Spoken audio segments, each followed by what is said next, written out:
ఒక్కసారి కొమ్మూరి గోల్డ్ కి కాల్ చేయండి. తాకట్లో ఉన్న మీ బంగారాన్ని విడిపించి మార్కెట్ ప్రైస్ కి వాళ్ళు కొనుక్కుని మిగతా డబ్బులు మీకు ఇచ్చేస్తారు. తమిళనాడు ముఖ్యమంత్రిగా విజయ్ బాధ్యతలు తీసుకోబోతున్నారు.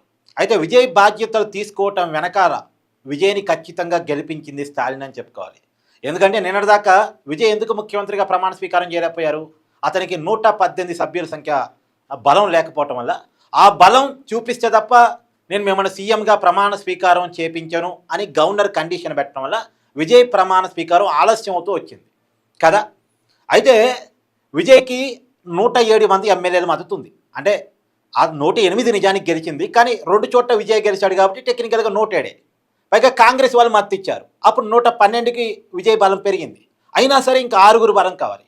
6 ఎవరు మద్దతు ఇస్తారా అని చూస్తున్న సమయంలో కమ్యూనిస్ట్ పార్టీల నుంచి 9, అంటే CPM 2, CPI 2 and VCK party మరొక 2 స్థానాలు ఉన్న పార్టీ విజయ్కి మద్దతు ఇచ్చాయి. 6 స్థానాలు విజయ్కి మద్దతు రావటం వల్ల విజయ్ బలం 118 చేరింది.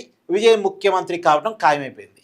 అయితే ఈ 6 ఎమ్మెల్యేలు ఎవరైతే ఉన్నారో వీళ్ళంతా కూడా డిఎంకే కూటమి సభ్యులు. డిఎంకేతో పొత్తు పెట్టుకుని ఎన్నికలు వెళ్ళి గెలిచారు. వాళ్ళు చాలా క్లియర్గా స్టాలిన్ ఓకే అంటేనే, స్టాలిన్ కన్విన్స్ అవుతేనే మేము ఆ కూటమి నుంచి బయటకు వచ్చి విజయ్కి మద్దతు ఇస్తామని చెప్పారు. ఒక్కరోజు ముందు స్టాలిన్తో వాళ్ళు సమావేశమయ్యారు. ఏమన్నా మీరు ఒప్పుకుంటే మేము విజయ్కి మద్దతు ఇస్తాం, రాజ్యాంగ సంక్షోభం ఉంది కాబట్టి ఎవరికి మ్యాజిక్ ఫిగర్ రాలేదు కాబట్టి మీరు ఓకే అంటే, ఎందుకంటే మీరు మాకు ఎప్పటి నుంచో స్నేహితులు, మీరు మాకు ముఖ్యం, మీరు ఓకే అంటే పోయి మద్దతు ఇస్తాం, లేదు అంటే ఆగిపోతామని కూడా అన్నారట. వీసీకే పార్టీ వాళ్ళైతే క్లియర్గా చెప్పారట, మీరు ఒప్పుకుంటే ఇస్తాం లేకపోతే ఆగిపోతాం అన్నారట. అప్పుడు స్టాలిన్ లేదు, అది మీ ఇష్టం, మీరు కావాలంటే మద్దతు ఇచ్చుకోవచ్చు, నేను కూటమి అనే పేరుతోటి ఎలాంటి కండిషన్స్ మీకు పెట్టను అని చెప్పేసి వాళ్ళకి స్వేచ్ఛనిచ్చారు. లేదు మీరు కూటమిలో భాగంగా గెలిచారు, మిమ్మల్ని గెలిపించిన దాంట్లో మా సాక్రిఫైస్ కూడా ఉంది, మీరు ఎలా పోతారో అలా బయటికి అని అనలేదు. ఇప్పుడున్న పరిస్థితులను అర్థం చేసుకొని సరే మీ ఇష్టం అని చెప్పేసి అనటం వల్ల ఈ 6 వచ్చి అలా విజయ్కి మద్దతు ఇచ్చారు. విజయ్ ముఖ్యమంత్రి కాగలుగుతుంది. ఇది కదా హుందతనం. నిజానికి ఓడిపోయిన తర్వాత, నిజానికి ఆయన ముఖ్యమంత్రిగా కాదు ఎమ్మెల్యేగా కూడా ఓడిపోయారు. ఓడిపోయిన తర్వాత ఓడించినటువంటి ప్రజల్ని కలవటానికి స్టాలిన్ వెళ్ళారు కొలత్తూరు నియోజకవర్గం. పైగా ఓడిపోయిన మరుక్షణం తన ముఖ్యమంత్రి పదవికి రాజీనామా చేశారు. మమతా బెనర్జీ దాకా గొడవ చేయలే, నన్ను అన్యాయంగా ఓడించారు, అక్రమంగా ఓడించారు అని పెడబొబ్బలు పెట్టలే.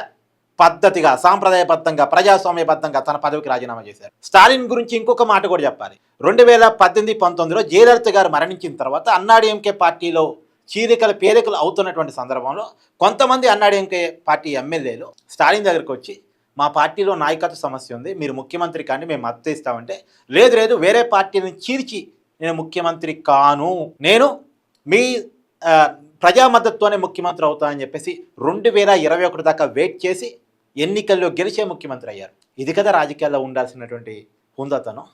సో స్టాలిన్ మరొకసారి తన హుందాతనాన్ని చూపించాడు విజయ్ విషయం. మొత్తానికి విజయ్ గెలిచాడు. విజయ్ గెలుపులో స్టాలిన్ కూడా ఎంతో కొంత పాత్ర ఉంది. మీరేమంటారు? కామెంట్ చేయండి.